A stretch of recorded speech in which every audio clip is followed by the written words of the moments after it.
വെളുപ്പിന് 5 മണിയായപ്പോഴേക്കും കടലിൽ പോകാനുള്ള കാര്യങ്ങളെല്ലാം ഞങ്ങൾ ചെയ്തുകൊണ്ടിരിക്കുകയാണ്. ബോട്ടിനാവശ്യമായ ഡീസലും ഐസും അതുപോലെ റേഷനെല്ലാം കയറ്റിയിട്ടുണ്ട്. ഇനി നേരെ കടലിലേക്ക്. നമസ്കാരം. കന്യാകുമാരിയിലെ 1 ഡേ ഫിഷിങ്ങിനാട്ടോ നമുക്ക് പോകുന്നത്. അപ്പം നേരെ നമുക്ക് കടലിലേക്ക് ഇറങ്ങാട്ടെ. കടലിലേക്ക് ഇറങ്ങുന്നതിന് മുന്നേ ബോട്ടിൻ്റെ ഓയിൽ കൂളൻ്റെ ടെമ്പറേച്ചർ, ബാറ്ററി ലെവലെല്ലാം ചെക്ക് ചെയ്തിട്ടാണ് നമ്മൾ കടലിലേക്ക് പോകുന്നത്. അതുമാത്രമല്ല ഐസ് തന്നെ ഇവിടെ വണ്ടിക്കാണ്. പ്ലാന്റ് ഉണ്ട്, പ്ലാന്റ് കടലിനോട് ചേർന്നില്ല, കുറച്ചുള്ളിലേക്ക് കയറിയാണ്. അപ്പോൾ വണ്ടിയിലെടുത്തിട്ടാണ് നമ്മുടെ ബോട്ടിലേക്കെല്ലാം ഫില്ല് ചെയ്യണേ കേട്ടോ. ഡീസലും അതെ.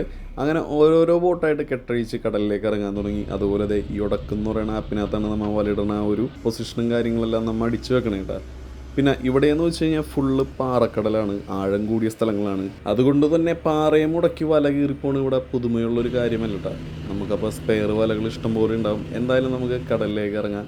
കടലിലേക്ക് ഇറങ്ങിയിട്ട് വലയിട്ട് ബാക്കിയുള്ള കിടുക്കാച്ചി കാഴ്ചകളെല്ലാം നമുക്ക് കാണാം. നല്ല അടിപൊളി ഒരു മീൻ കറിയൊക്കെ ഉണ്ടാക്കുന്നുണ്ട്.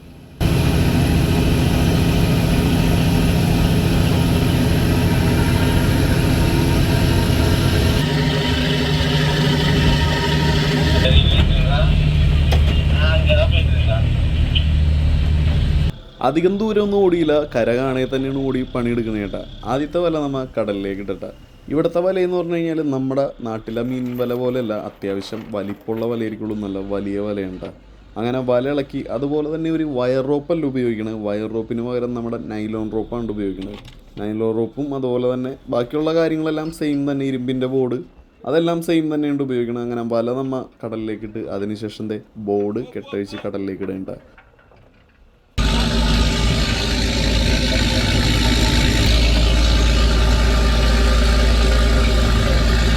കടലിൻ്റെ ആഴത്തിനനുസരിച്ച് സ്രാങ്കിൻ്റെ നിർദ്ദേശപ്രകാരം നമ്മൾ റോപ്പ് ഇളക്കി വിടോട്ടെ.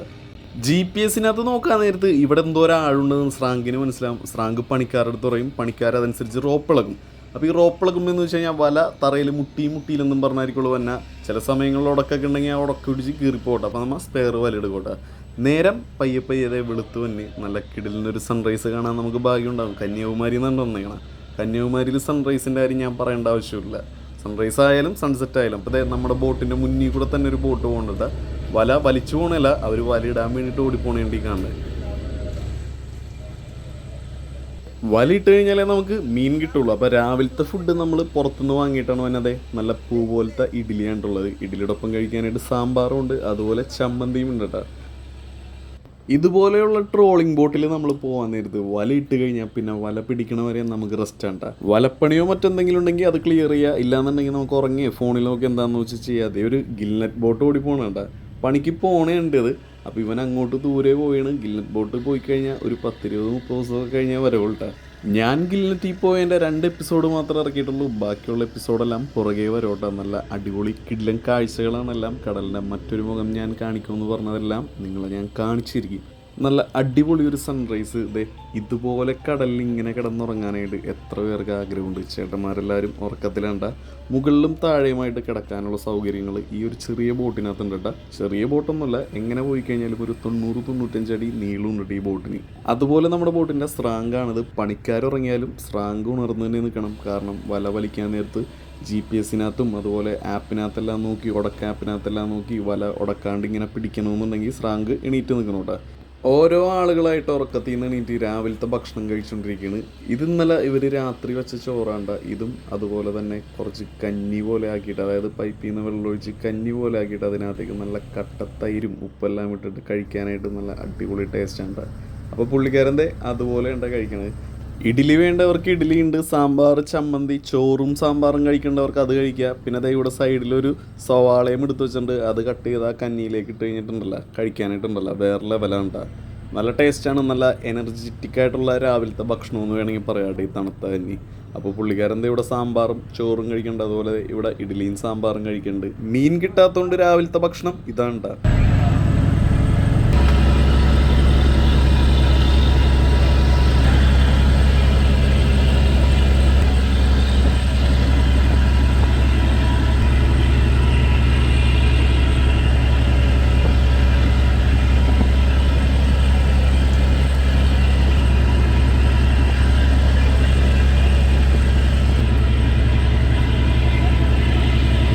ഭക്ഷണം കഴിച്ച് കഴിഞ്ഞാൽ ഇതേ വാട്ടർ പമ്പിലൂടെ കടൽ വെള്ളം വരോട്ട. ഈ വെള്ളമാണ് നമ്മൾ മീൻ കഴുകാനും വൃത്തിയാക്കാനും അതുപോലെ പ്ലേറ്റ് എല്ലാം കഴുകി വെക്കാനായിട്ട് ഉപയോഗിക്കുന്നത്. അപ്പോൾ അതിനകത്ത് പ്ലേറ്റ് എല്ലാം കഴുകി നല്ല വൃത്തിയാക്കി വെച്ച് അതിനുശേഷം പിന്നെ ഇനി വല പിടിക്കാനുള്ള കാര്യങ്ങൾ നമ്മൾ ചെയ്യാൻ തുടങ്ങുന്നത്. വലിയിട്ട് കഴിഞ്ഞാൽ ഏകദേശം ഒരു 1.5-2 മണിക്കൂറേ വലിക്കുള്ളൂ. കാരണം സ്പീഡ് പണിയാണ്. സ്പീഡ് പണി എന്ന് വെച്ച് കഴിഞ്ഞാൽ നമ്മൾ ഡീസൽ ഒരുപാട് കത്തും. RPM തള്ളി വെച്ചിട്ടുള്ള പണിയാണ് ഈ സ്പീഡ് പണി എന്ന് വെച്ച് കഴിഞ്ഞാൽ. മീൻ ഓടിച്ചിട്ട് പിടിക്കലെന്ന് വേണമെങ്കിൽ പറയട്ടെ. അങ്ങനത്തെ സ്ട്രാങ്ക് ആക്സിലേറ്റർ എല്ലാം കുറച്ച് വല പിടിക്കാനുള്ള കാര്യങ്ങൾ ചെയ്യണം. അപ്പോൾ ആദ്യം തന്നെ നമ്മൾ ഇറക്കി വിട്ട റോപ്പ് വലിച്ച് തിരിച്ച് നമ്മുടെ ബീഞ്ചിൽ കയറ്റിക്കൊണ്ടിരിക്കുന്ന ഒരു കാഴ്ചയുണ്ട് ഈ കാണുന്നത്.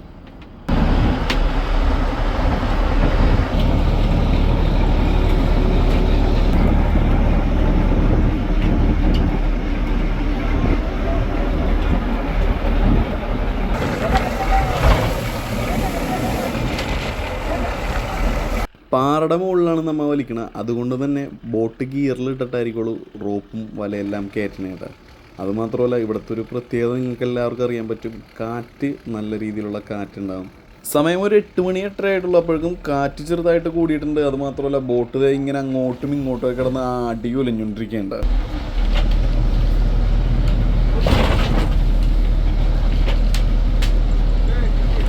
റോപ്പെല്ലാം കയറിക്കൊണ്ടിരിക്കുന്ന ഒരു കാഴ്ചയുണ്ട് ഈ കാണുന്നത്. അത് മാത്രമല്ല നമുക്കിപ്പോൾ ചരക്ക് എന്തൊക്കെയാണ് കിട്ടിയേക്കണേന്ന് അറിയാൻ പറ്റില്ല. അത് വല മുകളിൽ കയറി വന്ന് കോടൻ്റ് പൊക്കി വല പൊട്ടിച്ചിട്ട് കഴിഞ്ഞാൽ മാത്രമേ നമുക്കറിയുള്ളൂ എന്തൊക്കെ മീനാണ് അതിനകത്തുള്ളതെന്നുള്ളത്. അതുവരെയും ശരിക്കും പറഞ്ഞു കഴിഞ്ഞാൽ സസ്പെൻസാണ്. സ്രാങ്കിന് അറിയാൻ പറ്റും. ചരക്ക് കയറി കഴിയുമ്പോൾ നമുക്ക് വലയിൽ ഇങ്ങനെ വെയിറ്റ് കയറുമ്പോൾ അറിയാൻ പറ്റും. GPS-നകത്ത് ബോട്ടിൻ്റെ സ്പീഡ് കുറയും. അതിപ്പോൾ വെയിറ്റാണ് അല്ലെങ്കിൽ ഉടക്കാണ് കല്ലാണ് അല്ലെങ്കിൽ മീനാണ് കയറിയിരിക്കണമെന്നൊന്നും നമുക്കറിയാൻ പറ്റില്ല. അത് നമുക്ക് ബോട്ടിലേക്ക് വല എടുത്തതിന് ശേഷം മാത്രമേ അറിയാൻ പറ്റുള്ളൂ.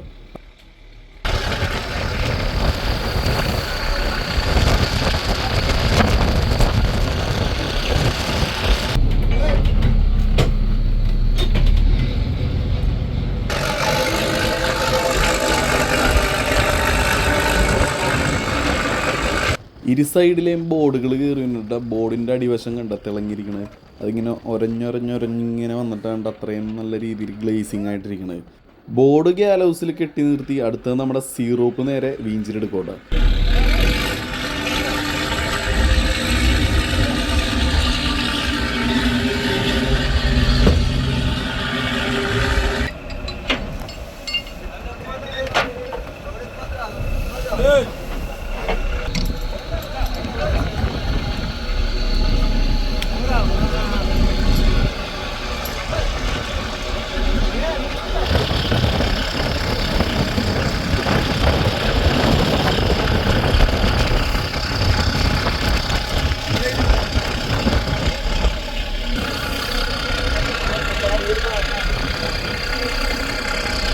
കന്യാകുമാരി സൈഡിലുള്ള എല്ലാ ബോട്ടുകളും ഒരു ദിവസത്തെ 1 ഡേ ഫിഷിങ്ങിനാണ് പോകുന്നത്.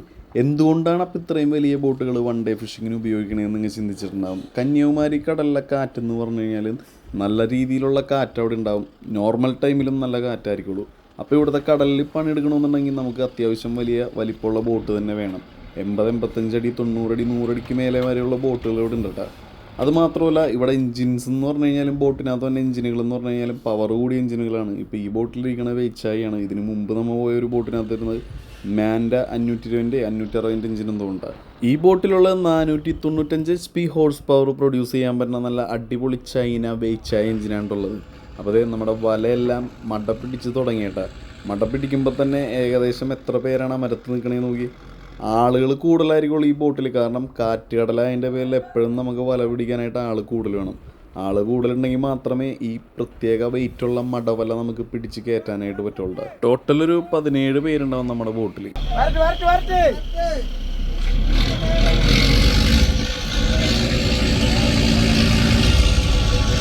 വലയിനകത്ത് കുടുങ്ങി ഒരു പാമ്പ് വന്നിട്ടുണ്ട്. ഒട്ടുമിക്ക വലയിനകത്തും പാമ്പുണ്ടാവും. അതുമാത്രമല്ല ഇവിടെ ആഴക്കടലും പാറക്കടലതിൻ്റെ പേരിൽ കിട്ടുന്ന മീനുകളെല്ലാം വ്യത്യസ്തമായിട്ടുള്ളതുണ്ട്. ഇങ്ങനെയാണെന്നുണ്ടെങ്കിൽ പാമ്പിനടുത്ത് തലയിലൊക്കെ ഉണ്ട്. വിഷം കൂടിയ പാമ്പാണ്. കടിച്ചു കഴിഞ്ഞാൽ പണി പാളും. ഹിന്ദിക്കാരനാണ്ടാ. പുള്ളിക്കാരനൊരു പേടിയില്ലാണ്ടാണ് പാമ്പിനെ ഇട്ട് കളിച്ചുകൊണ്ടിരിക്കുന്നത്. നോക്കി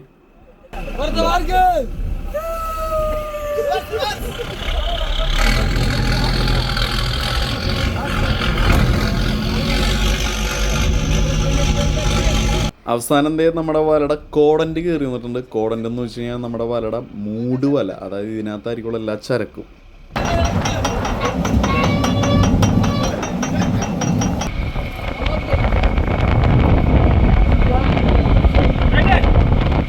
കോടൻറ്റിൻ്റെ വലിപ്പം തന്നെ കണ്ട, നല്ല വലിയ കോടൻ്റാണ്.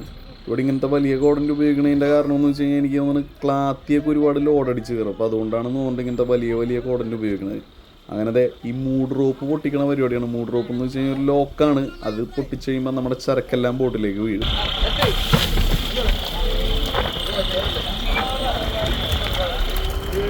ഒന്നര മണിക്കൂർ 2 മണിക്കൂറോളം നമ്മൾ വല വലിച്ചിട്ട് നമുക്ക് കിട്ടിയ ചരക്കാണ്ടി കാണുന്ന ആവോലി ഉണ്ട്, വെള്ളാവോലി. അതുപോലെ ഈ നവര എന്ന് പറയുന്ന മീൻ, ഇവരുടെ നാട്ടിലാണ് അതിനെ നവര എന്ന് പറയുന്നത്. പിന്നെ കുറച്ച് ചെറിയ മീനുകളാണ്. ഇതിൻ്റെ പേരെന്താണെന്ന് എനിക്കറിയില്ല. ഇവരുടെ അടുത്ത് ചോദിച്ചപ്പോൾ ഇത് വളത്തിന് പോണ മീനാണെന്നാണ് പറയുന്നത്. ഈ ബോക്സിലുള്ളതല്ല, നമ്മുടെ ബോട്ടിൽ കിടക്കുന്നത്. കണ്ട, ഇഷ്ടംപോലെ ചെറിയ മീനുകളുണ്ട്. എനിക്ക് തോന്നുന്നു അതെല്ലാം വളത്തിന് പോണേന്ന് തോന്നുന്നുണ്ട്. പിന്നെ അതുപോലെ നമ്മുടെ ഈ പാറയമൊക്കെ കാണുന്ന ഞണ്ടാണ് ഈ കാണുന്നത്. കണ്ട, ഇതെല്ലാം വിൽക്കോട്ടാണ്. നമ്മുടെ നാട്ടിൽ ഒന്നും എടുക്കില്ലെന്നുണ്ടെങ്കിലും ഇവരുടെ നാട്ടിൽ ഇതെല്ലാം വിൽക്കാനായിട്ട് എടുക്കും. അപ്പോൾ കിട്ടിയ മീനുകളെല്ലാം തരംതിരിച്ച് നേരെ ബോക്സിലേക്ക് ആക്കിക്കൊണ്ടിരിക്കുന്നതാണ് ഈ കാണുന്നത്. പിന്നെ 1-2 കണവയും വന്നിട്ടുണ്ട്.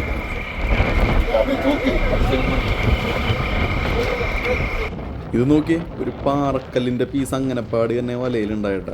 അതും വലിച്ചുകൊണ്ടാണ് നമ്മൾ വന്നത്. അപ്പോൾ അത് നേരെ തിരിച്ച് കടലിലേക്ക് തന്നെ കളയേണ്ട.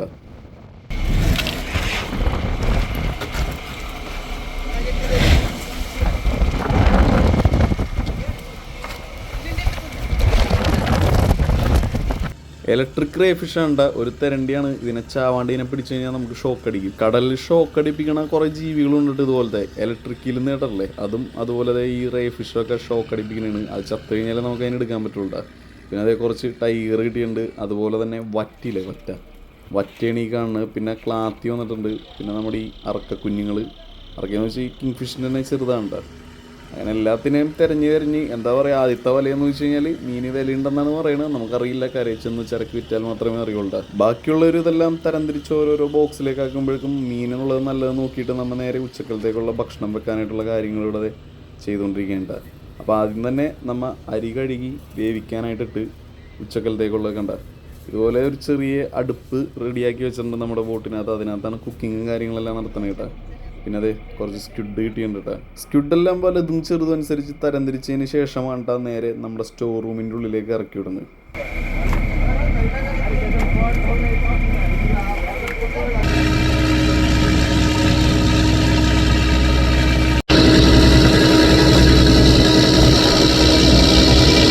ഇവിടുത്തെ കടലിൻ്റെ പ്രത്യേകതയാണ് നമ്മുടെ കൊല്ലം തൊട്ട് നമ്മുടെ മംഗലാപുരം ആ ഒരു സൈഡിലേക്ക്, അതായത് കൊച്ചി, ആലപ്പുഴ, മംഗലാപുരം ആ ഒരു സൈഡിലോട്ട് എന്നൊക്കെ പറഞ്ഞു കഴിഞ്ഞാൽ ചെള്ളക്കടലായിരിക്കുള്ളൂ. അവിടെ ടേസ്റ്റ് കൂടുതലായിരിക്കുള്ളൂ മീൻ. പക്ഷേ ഇവിടെ നിന്ന് നമ്മുടെ തിരുവനന്തപുരം, ഈ കൊല്ലം, നാഗപട്ടണം ആ ഒരു സൈഡ് വരെ എന്ന് പറഞ്ഞു കഴിഞ്ഞാൽ ആഴക്കടലായിരിക്കുള്ളൂ. നമുക്ക് കുറച്ച് ദൂരം പോയി കഴിഞ്ഞാൽ തന്നെ നല്ല ആഴം അവിടെ കാണിക്കും. അതുമാത്രമല്ല കുറേ പാറകളായിരിക്കുള്ളൂ. ഈ പാറയുടെ അടുത്ത് ഇഷ്ടം പോലെ വെറൈറ്റി മീനുകളുണ്ടാകും. അതുമാത്രമല്ല നല്ല ടേസ്റ്റ് ആയിരിക്കുള്ളൂ. കണ്ട, ഇതുപോലത്തെ നല്ല കിടിലം പാറകളും പവിഴപ്പുറ്റുകളൊക്കെ നിറഞ്ഞ നല്ല നീലക്കടലായിരിക്കുള്ളൂ നമ്മുടെ ഈ പറഞ്ഞ കൊല്ലത്തുനിന്ന് തിരുവനന്തപുരം, നാഗപട്ടണം, നാഗർകോവിൽ ആ ഒരു സൈഡ് എന്നൊക്കെ പറഞ്ഞു കഴിഞ്ഞാൽ, കുളച്ചിൽ ആ ഒരു സൈഡ് എന്നൊക്കെ പറഞ്ഞു കഴിഞ്ഞാൽ കന്യാകുമാരി. അപ്പോൾ അതെ, നമ്മുടെ മീനെല്ലാം തിരഞ്ഞ് സെറ്റ് ചെയ്ത് കഴിഞ്ഞിട്ടുണ്ട്. ഇനി അടുത്ത് നേരെ സ്റ്റോർ റൂമിൻ്റെ ഉള്ളിലേക്ക് ഇറക്കി വെച്ചിട്ട് ഐസ് ചെയ്യലാണ്. ഒറ്റ ദിവസത്തെ പണി അതിൻ്റെ പേരിൽ നമുക്കധികം ഐസിൻ്റെ ഒന്നും ആവശ്യമില്ല. കുറച്ച് ഐസ് മാത്രമേ കൊണ്ടുവരുള്ളൂ. അപ്പോൾ അത് നേരെ എടുത്ത് ഐസ് ചെയ്ത് കഴിഞ്ഞാൽ പിന്നെ രാത്രി ബോട്ട് ഓടി കയറുമല്ലോ. അപ്പം തന്നെയാണ് കച്ചവടവും കാര്യങ്ങളെല്ലാം. വേറെ പിന്നത്തേക്ക് വെക്കല കാര്യങ്ങളൊന്നും ഇല്ല. ഓൺ ദ സ്പോട്ടിൽ തന്നെയാണ് കച്ചവടവും കാര്യങ്ങളെല്ലാം. അതാണ് ഇവിടുത്തെ ഒരു മെയിൻ പ്രത്യേകത എന്ന് പറഞ്ഞു കഴിഞ്ഞാൽ.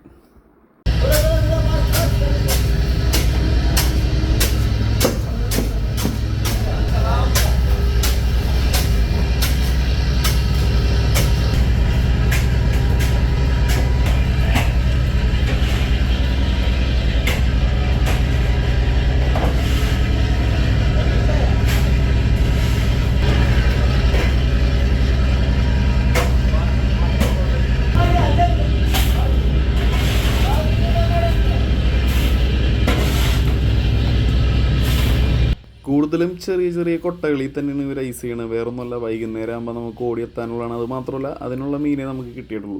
ഇപ്പോൾ കൂടുതൽ മീൻ കിട്ടുകയാണെന്നുണ്ടെങ്കിൽ നമ്മൾ ഓരോ കള്ളി തിരിച്ചത് അതുപോലെ ഐസ് ചെയ്യും. അത് കുറച്ച് വളത്തിനുള്ള മീൻ കാരണമാണ് അങ്ങനെ ചെയ്തു വെച്ചാൽ കേട്ടോ. ഇനിയിപ്പോൾ വൈകുന്നേരം ഓടി പോകാനുള്ളതാണല്ലോ. ആവോലി ഉണ്ടോ, സിൽവർ പോംഫ്രെറ്റ് കഴിച്ചിട്ട് എത്ര നാളായെന്നറിയോ, പക്ഷെ ഇതൊന്നും ഒരു കറിക്ക് എടുക്കൂല.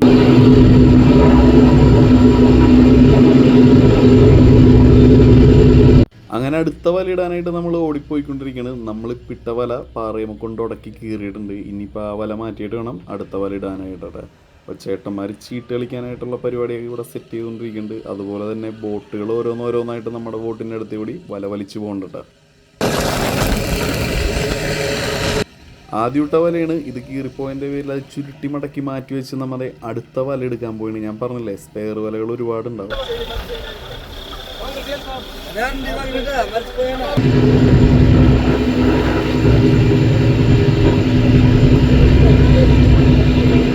ആദ്യത്തെ പോലെ തന്നെ സെയിം പരിപാടി. വലയിളക്കുക, അതിനുശേഷം ഫ്ലോട്ടുകളൊക്കെ, ബോർഡുകളൊക്കെ, റോപ്പുകളൊക്കെ, ഇതൊക്കെ തന്നെയുണ്ട് അടുത്ത വലയിടലും. സെയിമാണ് പരിപാടി, വേറെ വ്യത്യാസങ്ങളൊന്നും ഇല്ല.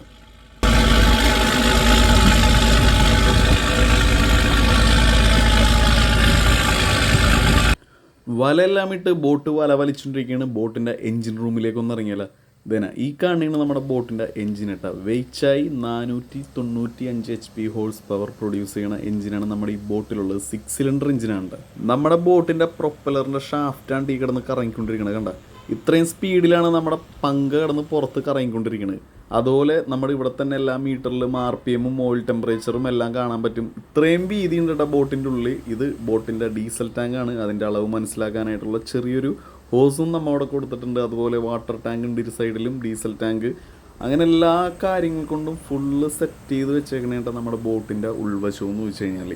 ഈ ബോട്ടിൻ്റെ എൻജിൻ റൂം എന്ന് പറഞ്ഞാൽ അത്യാവശ്യം വലിപ്പമുള്ളതാണ്. കാരണം ബാക്ക് സൈഡിലായിട്ട് ഇത് ബോട്ടിൻ്റെ അണിയാണ്, അതായത് മുൻഭാഗത്താണ്. ഇവിടെ ആളുകൾ കിടന്നുറങ്ങുന്നുണ്ട്.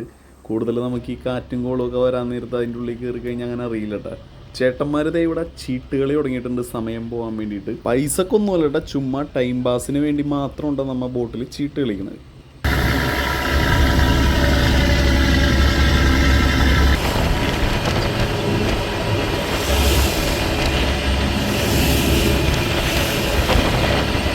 ഉച്ചക്കലത്തേക്കുള്ള ചോറ് വെന്ത് കഴിഞ്ഞിട്ടുണ്ട്. നമ്മുടെ കറിക്ക് വേണ്ടിയിട്ടുള്ള മീൻ ഇവിടെ വെട്ടിക്കൊണ്ടിരിക്കുകയാണ്. മുന്നത്തെ വലയിൽ നമുക്ക് കിട്ടിയ നല്ല ഫ്രഷ് മീനുകളാണ്ട് എടുത്തേക്കണം. അയിലയും പാരയും അങ്ങനെ വ്യത്യസ്തമായിട്ടുള്ള മീനുകളാണ്ട് എല്ലാം. ആവോലി മാത്രം എടുത്തില്ല, അതെടുത്തിട്ടുണ്ടെങ്കിൽ കുറച്ചും കൂടി ബെറ്റർ ആയേനെ. അപ്പോൾ അതേ നോക്കി കണ്ട, ചേട്ടന്മാർ ചാളയൊക്കെ ഉണ്ട് കേട്ടോ. എല്ലാം വ്യത്യസ്തമായിട്ടുള്ള മീനുകൾ ചേർത്തിട്ടുള്ളൊരു കിടിലൻ കറിയാണ് കേട്ടോ.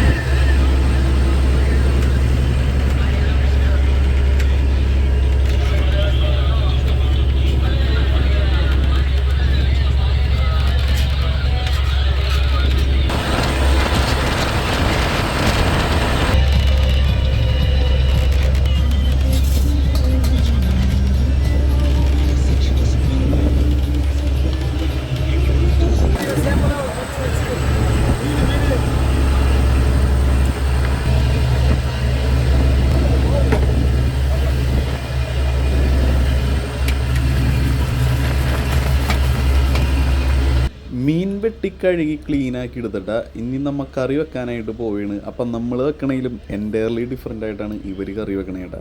ആദ്യം തന്നെ സവാളയും പച്ചമുളകൊന്നും പീച്ചി മീനിലേക്ക് ഇട്ടതിന് ശേഷം പിന്നെ ഇവരുടെ കുളമ്പ് മസാല ഇട്ട്, മല്ലിപ്പൊടി, ജീരകപ്പൊടി, പിന്നെ ഈ കുളമ്പ് മസാലയുടെ ഒപ്പം തന്നെ ഇവർ മുളക് പൊടി മിക്സ് ചെയ്താണ് വെച്ചേക്കണത്. അതുകൊണ്ട് മുളക് പൊടി ആ ഒരു ആദ്യം ഇട്ട പൊടി കൂട്ടി തന്നെ ഉണ്ട് കേട്ടോ. മഞ്ഞൾപ്പൊടി ഇട്ട് പിന്നെ കുറച്ച് ഉപ്പിട്ട് ഇതെല്ലാം ഇട്ടതിന് ശേഷം കുറച്ച് എണ്ണ ഒഴിച്ച് അതിന് ശേഷം നന്നായിട്ടൊന്ന് തിരുമ്മി പിടിപ്പിച്ച് അങ്ങോട്ട് മിക്സ് ചെയ്തുകൊണ്ടിരിക്കണേണ്ടി കാണുന്ന നോക്കി.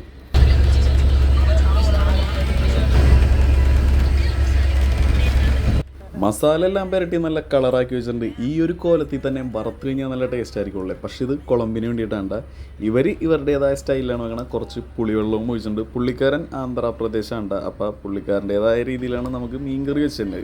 അതുപോലെ ഇവിടെ ചോറ് വെന്തിട്ടുണ്ട്. എല്ലാവരും നല്ല ഉറക്കത്തിലാണ്. സ്രാങ്ക് മാത്രമാണ് എണീറ്റിക്കണേട്ടാ. ബോട്ട് വല വലിച്ച് പോയിക്കൊണ്ടിരിക്കുകയാണ്. ചോറടുപ്പത്ത് നിന്ന് ഇറക്കി കഴിഞ്ഞാൽ നമ്മൾ അടുത്തത് നമ്മുടെ മീൻകറി റെഡിയാക്കൂട്ടെ.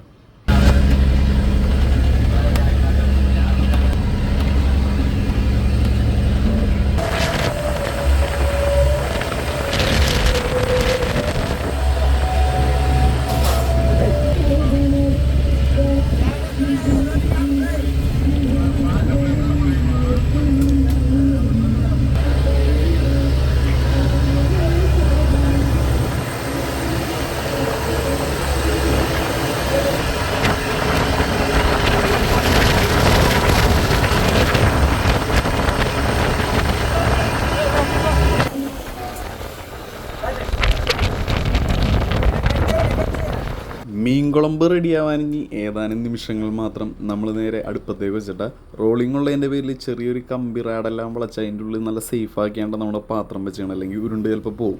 അത് മാത്രമല്ല വെള്ളം വല വലിച്ചുകൊണ്ട് പോകുന്നതിൻ്റെ പേരിൽ വെയിറ്റ് നമ്മൾ വലിച്ചുകൊണ്ടുപോകണം. അതുകൊണ്ട് ബോട്ടിനെടുത്ത് ഇങ്ങനെ കുത്തി കുത്തി കുത്തി അണിയത്തേ കൂടി വെള്ളം തെറിച്ചു പോകേണ്ട. സൈഡിൽ ആ വീൽ ഹൗസിൻ്റെ ജനലെല്ലാം പൂട്ടിയിട്ടേക്കാണ്. അത് മാത്രമല്ല ലെഫ്റ്റ് സൈഡിൽ നമ്മൾ പോയിരുന്നാൽ കുളിക്കുകയും ചെയ്യൂടെ. അങ്ങനെ ഒരു കണക്കിന് വീൽ ഹൗസിൻ്റെ പുറത്തിറങ്ങി ഭക്ഷണം കഴിക്കാനായിട്ട് പോയിന്. നല്ല ചൂട് ചോറും അതുപോലെ തമിഴ്നാട് സ്റ്റൈലല്ല, ആന്ധ്രാപ്രദേശ് സ്റ്റൈലിൽ നല്ല അടിപൊളി മീൻ കുളമ്പോട്ട്. പിന്നെ ഇവരുടെ മീൻ കറിക്ക് ഒരു പ്രത്യേകതയുണ്ട്. ഇവരെപ്പോഴും വാളംപുളി ആയിരിക്കുള്ളൂ യൂസ് ചെയ്യുന്നത്, കുടംപുളി വല്ലപ്പോഴേ യൂസ് ചെയ്യാറുള്ളൂ. പിന്നെ അതുപോലെ എരിവ് അധികം കൂടൂല, മഞ്ഞപ്പൊടി കുറച്ച് കൂടുതലായിരിക്കും. പിന്നെ എന്ത് തന്നെ ആയാലും എങ്ങനെയൊക്കെ വെച്ച് കഴിഞ്ഞാലും ആ ഒരു ഫ്രഷ് മീനിൻ്റെ ആ ഒരു ടേസ്റ്റ് ആവുന്ന വേറെ തന്നെയാണല്ലോ. അതാണ് ഈ ഒരു മീൻ കറി ഞാൻ കൂടുതലായിട്ടും പിടിച്ചെടുത്തത്. പിന്നെ എല്ലാ ബോട്ടിലും അച്ചാറെല്ലാം ഉണ്ടാവും അവിടെ.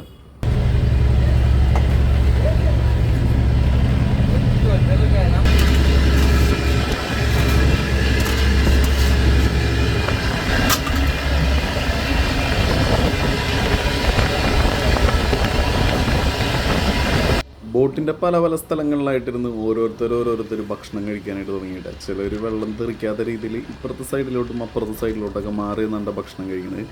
കഴിച്ചു കഴിഞ്ഞാൽ ആൾക്കാർ വാട്ടർ പമ്പിൽ പാത്രമെല്ലാം കഴുകി അടുത്ത ആൾക്ക് കഴിക്കാനായിട്ട് പാത്രം കൊടുക്കേണ്ട. ബോട്ടിനകത്ത് പാത്രം കുറവാണ്, കുറേ ഇതുപോലെ കാറ്റിൽ പറന്നു പോയുണ്ട്.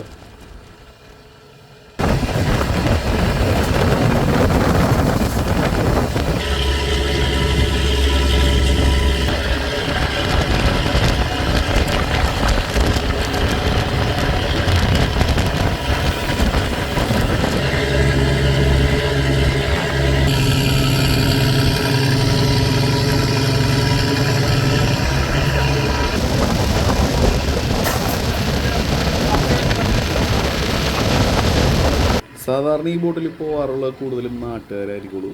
പക്ഷെ നമ്മീ വന്ന ബോട്ടിനകത്ത് കൂടുതലും നാട്ടുകാരല്ല കേട്ടോ. 2-3 പേരെ നാട്ടുകാരായിട്ടുള്ളൂ, ബാക്കിയുള്ള എല്ലാം ഹിന്ദിക്കാരാണ്.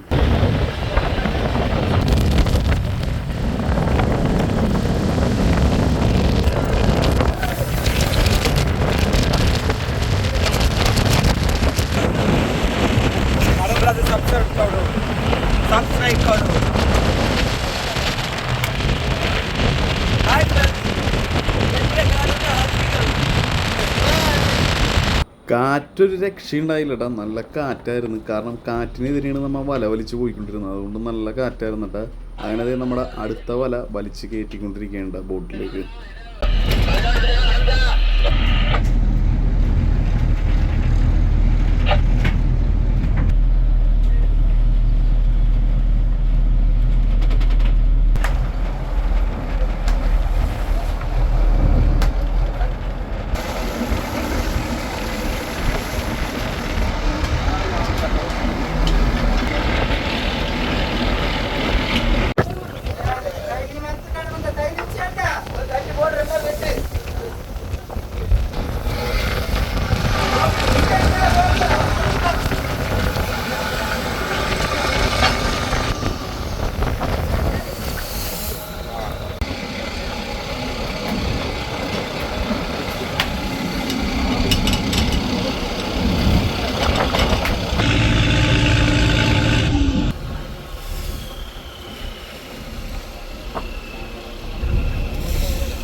അപ്പോൾ നേരത്തെ കിട്ടിയ സെയിം ചെറുക്കനാണ് നമുക്ക് കിട്ടിയത്. പിന്നെ അതേ ഒരു തെരണ്ടി കിട്ടിയാണ് കേട്ടോ, ഒരു 7 കിലോ സൈസ് തന്നെയാണ്. പിന്നെ ഇതിൻ്റെ മെയിനായിട്ടുള്ള കാര്യം എന്ന് വെച്ച് കഴിഞ്ഞാൽ മുള്ളാണ് കേട്ടോ. ഇതിൻ്റെ വാലിൻ്റെ ബാക്കിൽ തന്നെ മുള്ളുണ്ടാവും. നമ്മൾ നോക്കിയും കണ്ടെന്നില്ലെങ്കിൽ മുള്ള് വെച്ചൊരു കുത്താൻ തരും. അപ്പോൾ നല്ല കട്ടഴപ്പും കാര്യങ്ങളൊക്കെ ആയിരിക്കുള്ളൂ. അപ്പോൾ അതുകൊണ്ട് ആദ്യം തന്നെ നമ്മൾ ഇതിനെ കിട്ടിക്കഴിഞ്ഞാൽ ഇതിൻ്റെ മുള്ളായിരിക്കുള്ള കളയണത്.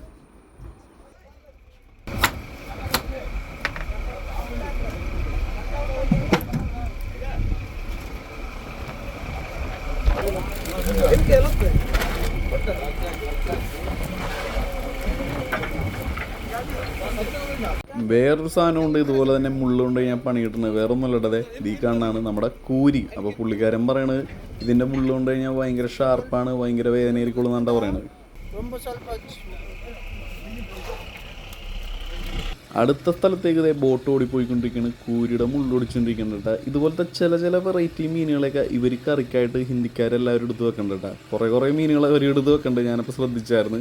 അപ്പോൾ അതെ ഇവിടെ നമ്മുടെ വളത്തിന് വേണ്ടിയിട്ടുള്ള ചെറുമീനുകൾ ഇവിടെ തിരിഞ്ഞ് മാറ്റിക്കൊണ്ടിരിക്കുന്നുണ്ട്. ഇവരിത് ഐസ് ചെയ്യണല്ലോ, കാരണം ബോട്ടിൻ്റെ മുകളിൽ തന്നെ ഇടണം. ഐസ് ചെയ്യാത്തതിൻ്റെ കാരണം എന്ന് വെച്ച് കഴിഞ്ഞാൽ വീണ്ടും സ്റ്റോർ ചെയ്യുന്നിടത്ത് മെനക്കേടണം, അതുപോലെ ഐസ് വേസ്റ്റ് ആയി കളയണതിൻ്റെ കാര്യം കൊണ്ടാണെന്ന് തോന്നുന്നു ഐസ് ചെയ്യണില്ല.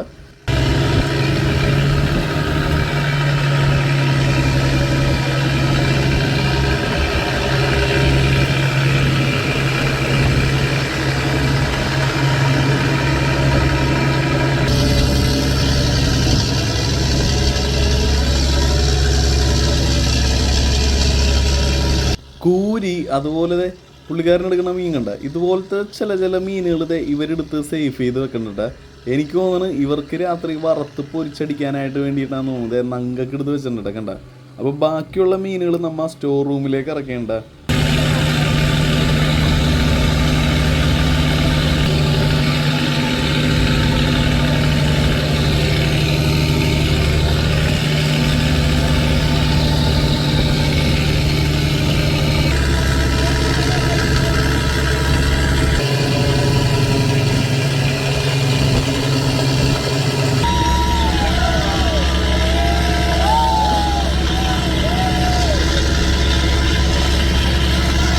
ഇതുപോലത്തെ ഫിഷിംഗ് ബോട്ടുകൾ നമ്മുടെ നാട്ടിൽ വന്നതിനെ പറ്റി നിങ്ങളുടെ അഭിപ്രായം എന്താണ്? ശരിക്കും അപ്പോൾ നമുക്ക് ഡെയിലി നല്ല ഫ്രഷ് മീൻ കഴിച്ചൂടെ? പക്ഷേ എന്താണ് കാരണം എന്ന് വെച്ച് കഴിഞ്ഞാൽ ഇവിടെ കിട്ടുന്ന പോലത്തെ മീൻ നമ്മുടെ നാട്ടിൽ കിട്ടില്ല. അതാണ് വ്യത്യാസം എന്ന് വെച്ച് കഴിഞ്ഞാൽ. ഇവർ കടൽ സൂക്ഷിക്കണമെന്ന് വെച്ച് കഴിഞ്ഞാൽ അന്നം തന്നെ ഒന്നായിട്ടാണ്, പക്ഷെ നമ്മൾ കടലിനെ നശിപ്പിച്ചുകൊണ്ടിരിക്കുകയാണ് ഓരോ രീതിയിലും. അപ്പോൾ ഇവർ രാത്രിയൊന്നും ഇവർ പണിയെടുക്കില്ല. 12 മണിക്കുള്ളിൽ എല്ലാ ബോട്ടും കരക്കുണ്ടാവണം. 6 മണിക്ക് നമ്മൾ കടലിലേക്ക് ഇറങ്ങി, വെളുപ്പിന് 6 മണിക്ക് കടലിലേക്ക് ഇറങ്ങിക്കഴിഞ്ഞാൽ രാത്രി 12 മണി വരെയാണ് ചരക്ക് കൊടുക്കാനുള്ള സമയം. ആ സമയത്തിനുള്ളിൽ തന്നെ എല്ലാ ബോട്ടും കരയിലേക്ക് ഉണ്ടാവണം. കാരണം അഴി കയറുമ്പോഴും ഇറങ്ങുമ്പോഴും ഒരാൾ ടോർച്ചടിച്ച് അവിടെ നിന്ന് 2 പേര് നോക്കണ്ടാവും. എല്ലാ ബോട്ടുകളുടെ പേര് എഴുതി വെച്ചിട്ടുണ്ടാവും. അപ്പോൾ ഈ എഴുതി വെച്ച ബോട്ടുകളൊന്നും തിരിച്ചൊന്നും വന്നിട്ടില്ല, അല്ലെങ്കിൽ ഏതെങ്കിലും ഒരെണ്ണം വരാനുണ്ടെന്ന് കണ്ടു കഴിഞ്ഞാൽ ഓൺ ദ സ്പോട്ടിൽ ആ ബോട്ടിനെ ബാൻ ചെയ്യണം. അതായത് ഇത്ര രൂപ പിഴ അടുപ്പിച്ച് അവിടെ ബാൻ ചെയ്ത് കളയേണ്ട ഇവിടെ കന്യാകുമാരിയിൽ. നിലവിലിപ്പം നമ്മൾ 2 വല എടുക്കണേ കാണിച്ചുള്ളൂ. ബാക്കിയിട്ട 2 വലയിൽ വല കീറിപ്പോയി ഒന്നും ഉണ്ടായില്ലട്ടാ. കരയിലേക്ക് എത്തി ചരക്കിറക്കുന്ന ഒരു കാഴ്ചയുണ്ട് ഈ കാണുന്ന. വേറെ ഇടനിലക്കാര കാര്യങ്ങളൊന്നുമില്ല, ബോട്ടിലെ പണിക്കാരനെയാണ് ചരക്കിറക്കണത്. പിന്നെ ഓണർ വരും, കണക്കെഴുതാൻ ഒരു പയ്യനുണ്ടാവും, പിന്നെ നമ്മുടെ ഈ ചരക്ക് കൊണ്ടുപോകാനായിട്ട് ഒരു വണ്ടിയും ഉണ്ടാവും, ഒരു ഡ്രൈവറും ഉണ്ടാവും. അതിനകത്ത് കയറ്റിയിട്ട് നേരെ ലേലം നടക്കുന്നിടത്തേക്ക് കൊണ്ടുപോകും. അവിടെ ചെന്ന് കഴിഞ്ഞാൽ നമ്മ തന്നെയുണ്ട് ലേലം ചെയ്യണത്, വേറെ ആളുകളൊന്നുമല്ല. നമ്മുടെ മീൻ നമ്മ തന്നെയുണ്ട് ഇവിടെ വിൽക്കണത്. ഇവിടെ എല്ലാ ബോട്ടിലും ചരക്ക് വെക്കണത് ഇതുപോലെ തന്നെയാണ്. കന്യാകുമാരിയിൽ നിന്ന് മീൻ വാങ്ങാനൊക്കെ താല്പര്യമുള്ളവരാണെന്നുണ്ടെങ്കിൽ ചെറുകിട മാർക്കറ്റിലൊന്നും പോകാണ്ട് നേരെ ഹാർബറിലേക്ക് പോയി കഴിഞ്ഞാൽ നിങ്ങൾക്ക് നല്ല ഫ്രഷ് മീൻ കിട്ടും. അതും റേറ്റ് കുറവിന്. 12 മണി വരെയും ഇവിടെ കച്ചവടം ഉണ്ട് കേട്ടോ. രാത്രിയില്ല, വെളുപ്പിന്. ഇതേ കണ്ട. അപ്പം നമ്മ പിടിച്ച മീനുകൾ ഇതേ ഇവിടെ ഇറക്കിക്കൊണ്ടിരിക്കുകയാണ്. മീൻ ഇറക്കി നേരെ ഒരു ടോർച്ച് വെട്ടത്തിൻ്റെ കീഴിലാണ്ട ഇവിടെ കച്ചവടം നടത്തുന്നവർ.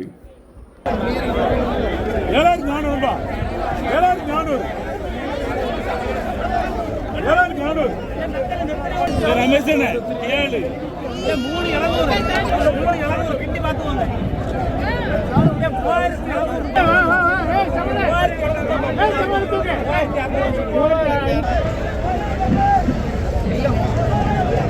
ഇവിടുന്ന് മീൻ ചെറുകിട കച്ചവടക്കാർ വാങ്ങും, അതുപോലെ വലിയ മീൻ തട്ടുകളിലേക്ക് പോകും. പിന്നെ നമ്മുടെ ഈ അമ്മച്ചിമാരൊക്കെ ഇല്ലേ രാവിലെ തന്നെ മീനായിട്ട് അവരും വാങ്ങണ്ടട്ടാ. അങ്ങനെ എല്ലാ ആളുകളും വന്ന് വാങ്ങണത് ഈ ഒരു ഹാർബറിൽ നിന്നാണ്. അപ്പോൾ നമ്മുടെ കന്യാകുമാരിയിലെ വിശേഷങ്ങൾ ഇത്രയൊക്കെ ഉണ്ടുള്ളത്. പിന്നെ അതുപോലെ തന്നെ കുറേ ആളുകളുണ്ട് ഇവിടെ നമ്മൾ മീൻ വിൽക്കാനായിട്ട് വരാൻ നേരത്ത് പിള്ളേരായിട്ട് വന്നിട്ട് ഒരു മീൻ തരുമോ ചേട്ടാ എന്നും ചോദിച്ച് നമ്മുടെ നിന്ന് വാങ്ങിച്ചിട്ട് അവരപ്പുറം മറിച്ച് വെക്കും. അപ്പം അങ്ങനെയൊക്കെയുള്ളൊരു കാഴ്ചകളാണ് നമ്മുടെ ഈ ഒരു കന്യാകുമാരിയിലുള്ളത്. വീണ്ടും ഒരു കിടിലം വീഡിയോ ആയിട്ട് കാണാം. ടാറ്റാ.